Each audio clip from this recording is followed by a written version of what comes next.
Wake up, Asheville! I'm Matt Peiken, and this is your week-ending local newscast for Friday, June 26th. The Buncombe County Tourism Development Authority has approved a $34.5 million budget for the 2027 fiscal year, funded by occupancy taxes paid by visitors staying in local hotels and rentals. By law, two-thirds, about $23 million, will support tourism promotion and administrative costs, with another $4 million from reserves. The remaining $11.5 million will fund community capital projects through two grant programs. The vote comes as a new state law bars occupancy taxes for services like public safety, education, or affordable housing. Read more at Blue Ridge Public Radio. The Housing Authority of Asheville plans to cut its workforce by more than half by the end of next year, reducing staff from 112 to fewer than 50 positions. The move follows a review that found what leaders called, quote, an unstable financial trajectory, with about 75% of reserves spent over the past 2 years. Spokesperson Lauren Stepp says the goal is to refocus on affordable housing and outsource services like maintenance and human resources. The agency also faces 144 vacant units, while staff is coping with the deaths of 3 people in separate incidents in vacant apartments. You can read more in the Citizen Times.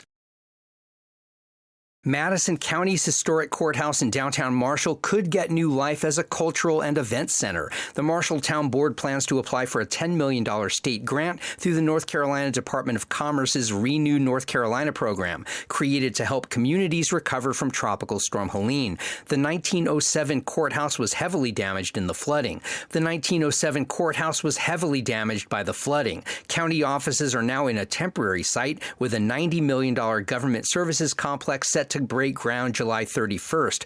Earlier this month, the Madison County Arts Council reopened its revamped headquarters on Marshall's Main Street, including spaces for galleries, performances, and other events. Read more in the Citizen Times.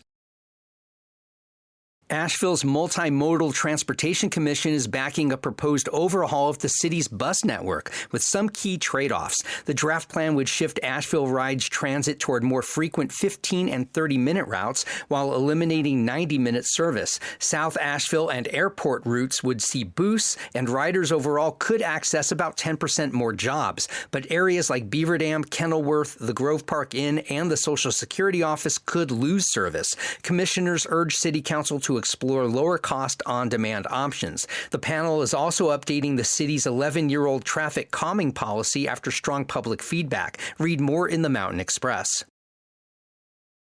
And after 30 years, the Leaf Festival in its familiar format at Lake Eden has come to an end. Organizers say Leaf Global Arts will continue, but the long-running festival at the Black Mountain Retreat is shifting into a new chapter. Instead of the large multi-day event many families have known since 1995, Lake Eden will host smaller, limited-sized gatherings focused on arts, music, learning, and community traditions. The third weekend of October will remain a tradition, starting with a Lake Eden reunion and book launch October 16th through 18th. You can read more from the Leaf organization's newsletter.